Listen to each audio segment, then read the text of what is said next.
প্রিয় ভিউয়ার্স, আসসালামু আলাইকুম। কেমন আছেন সবাই? আশা করি ভালো আছেন। আপনাদেরকে নতুন ভিডিওতে স্বাগত জানাচ্ছি। আজকে মোটো ব্লগিং সেট আপ রেডি। জরুরি কথা হবে আপনাদের সাথে, তো কথাগুলো চলতে থাকি আর বলতে থাকি। চলুন, প্রথমেই ignition on. Ready, let's go.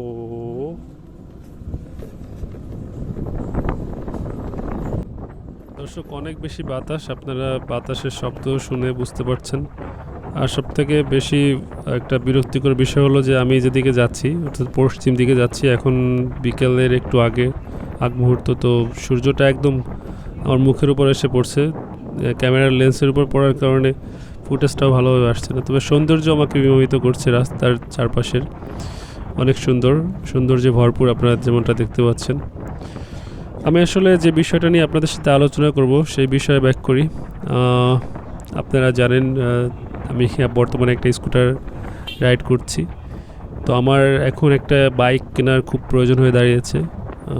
এটা তো আমার বাবার স্কুটার, আপনারা জানেন। বেসিক্যালি আমি বাইক রাইড করতাম অনেক আগে থেকেই। এটা হবে 2014 এর শুরু থেকে। এর আগে একাধিক বাইক আমি কিনেছি, দীর্ঘদিন রাইড করছি। তো লাস্ট যে বাইকটা আমি ইউজ করছিলাম ওটা বিক্রি করার সময়কার একটা শর্ট ভিডিও আমার চ্যানেলে আপলোড করা আছে। তারপর থেকে এই পর্যন্ত বলা যায় বাইক ছাড়া আমি। তো বাদ বাকি সময় আমার বাইক ছিল, আর সেই বাইকটা বিক্রি করার পরে আমাদের ফ্যামিলিতে একটা স্কুটার যুক্ত হয়, যেটা আপনারা অলরেডি জেনেছেন। আর এটা আমি এখন রাইড করতে করতে আপনাদের সাথে সেই স্কুটারে বসেই কথা বলছি। তো এটা মূলত আমার বাবার জন্যই কেনা হয়েছিল, তবে আমি যেহেতু দীর্ঘদিন থেকে বাইক রাইড করছি, তো বাবার স্কুটারটা আমার অনেক চালানো হয়েছে। আপনারা ইতিমধ্যে জেনেছেন যে এটা প্রায় 22,000 কিলোমিটার ছুঁই করছে। তো একটা স্কুটারের জন্য এটা বেশ অনেকখানি পথ, আর ইলেকট্রিক স্কুটার যেহেতু সেহেতু তো অনেক। এর মাঝে আমার বাবার থেকে আমি বেশি চালিয়েছি, কারণ হয়তো বাবা 5,000 কিলোমিটার চালাতে পারে, বাদ বাকিটা আমি রাইড করছি। এখন যে বিষয়টা বলবো, এটা হচ্ছে বাংলাদেশের মার্কেটে তো অনেক ধরনের বাইক আছে। আপনারা জানেন যে সিসি লিমিট বাড়ানো হয়েছে, এখন হায়ার সিসি আমাদের মার্কেটে চলে আসছে।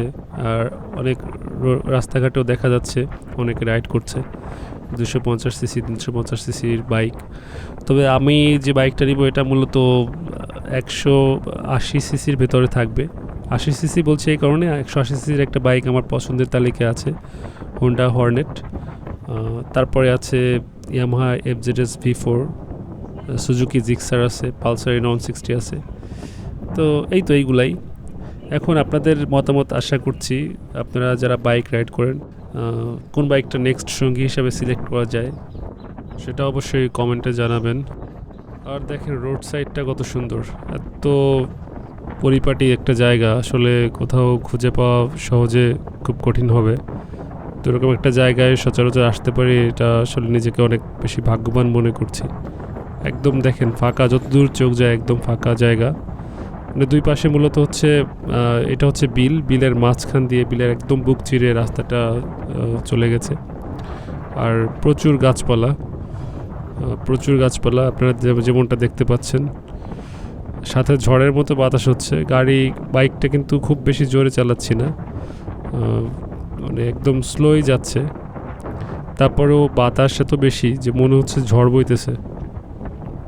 স্পিড কিন্তু 34-33 এরকম স্পিডেই চলতেছে গাড়িটা, তবে বাতাসের স্পিড অনেক বেশি, গাড়ির স্পিড থেকে অনেক বেশি বাতাসের স্পিড। যাই হোক, ভিডিওটা অযথা আর বড় করব না। আর একটা রিকোয়েস্ট, আমার চ্যানেলটা নতুন, যদি ভালো লাগে অবশ্যই সাবস্ক্রাইব করবেন, পাশে থাকবেন। সবার জন্য ভালোবাসা। আসসালামু আলাইকুম।